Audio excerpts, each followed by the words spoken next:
Well, my name is Paul Chitlick. I wanted to be a writer when I left college, and I started out writing poetry and short stories. And I lived overseas when I was doing that. I lived in Spain and I lived in London for several years. And I worked as a journalist in London, and I worked as a translator. But I felt that I was losing contact with my native language. Even though English is my native language, it's not American. So I wanted to go back home. And I moved back to Los Angeles, and of course I couldn't get a job right away in writing. And I thought I was still going to be a novelist. I had no idea to write for television or for film. But I had to get work, and I got work as a translator, and then I got work as a teacher of English as a second language. And then one day I was standing at the blackboard. I became an administrator in a college, and I was standing at the blackboard substituting for a teacher. And a little voice in my head said, "This is not the plan. The plan is to be a writer." And years had gone by, so about 5 or 6 years had gone by, and I thought, I've got to make a change.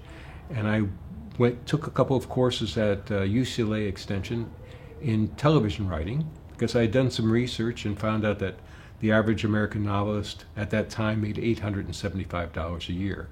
And that was not enough for me to live on. So I decided to be a television writer. And I just started to write. I read a lot. I read books. I took classes. And I started to write. And the first thing you have to do is to write a spec script. A spec script meaning a script of a certain TV show that was already on the air, and you write an example of that to show that you can write to somebody else's idea. And I did that, and eventually my agent showed that to some people, and I got a job as a story editor on a reality show, which was an introduction into the horrors of writing under pressure, because I had to write one 10-page script every single day, and I was the executive story editor, and I had to read others' scripts and work with other people every day as well. So in the time that I was on that show, I wrote or supervised over 100 scripts in just a few months. It was a trial by fire. It was crazy. But after that, one day my agent said, if you wrote a comedy spec script, I could get you more jobs. So my partner and I had a partner at that time, we wrote a comedy script with the help of a very well-known comedy director who had just directed a pilot for a show called Perfect Strangers. And we wrote that pilot script. We didn't show it to Perfect Strangers because they weren't even on the air yet. But my agent showed it to another comedy show, and they said, "Yeah, these guys can write.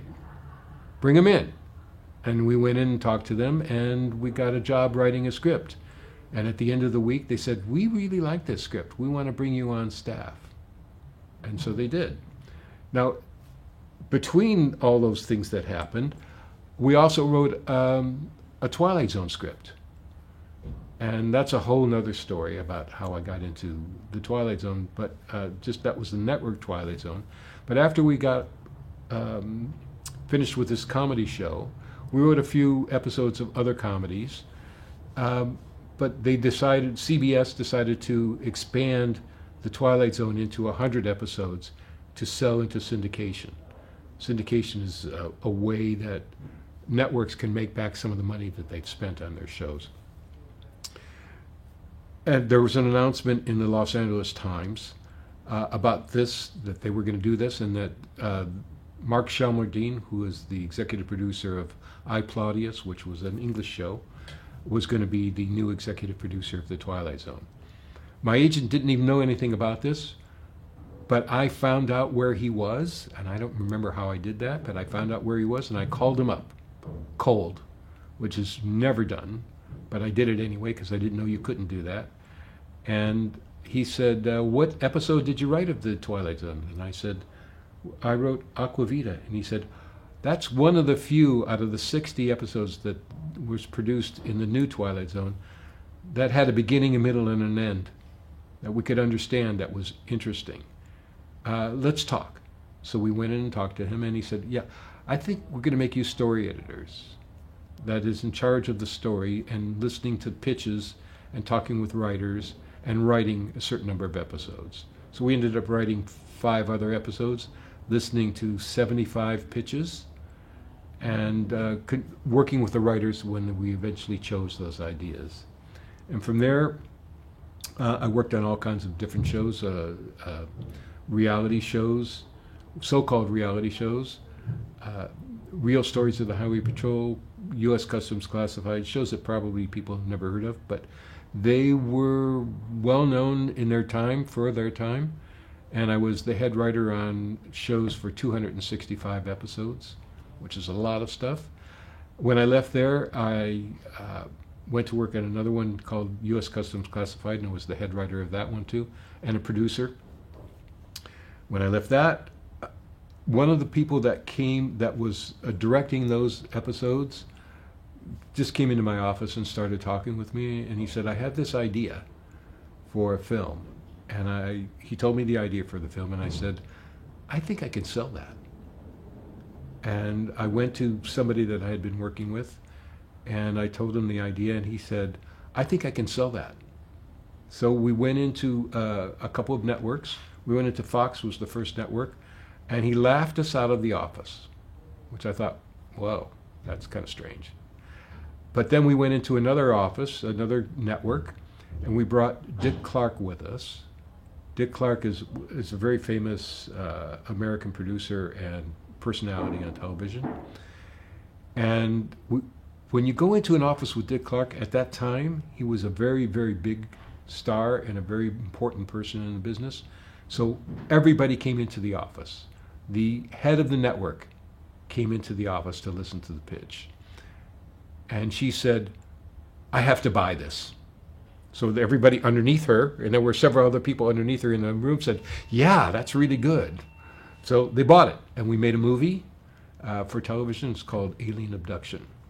And then I got, because of what I had written there and because of the other programs that I worked on, I got other jobs writing scripts, full-length scripts, and a couple of other movies that got made. As I think I've mentioned before, I also worked under a pseudonym to keep my career going and to keep my daughter in private school.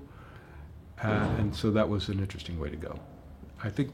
And then one day somebody called me up and said, actually it was my girlfriend, called me up and said, my friend has been teaching at UCLA and he has just gotten a job in Toronto, so he can't teach at UCLA anymore. And he asked me if I could do it. And I had said, I'm talking about the girlfriend, and I had said, I don't know how to write a feature, so I don't know how to teach a feature. She did know how to write dramatic shows, but didn't know how to do that. And she said, would you be interested in doing that? And I said, I guess, okay, I'll try that. And I found out that I really liked doing that. So I ended up teaching at UCLA, and then I started teaching at Loyola Marymount University as well. And then Loyola Marymount, and I was teaching at both at the same time. And then Loyola Marymount made me a good offer, and so I moved over to there as a full-time professor. And then I've taught all around the world, because I also speak, because I lived in Spain, I speak Spanish. I've taught in Cuba, Venezuela, Chile, Spain, Italy, France, Australia, not in Spanish, but in English, and in England, Mexico, and now Hungary as well, and now Sweden.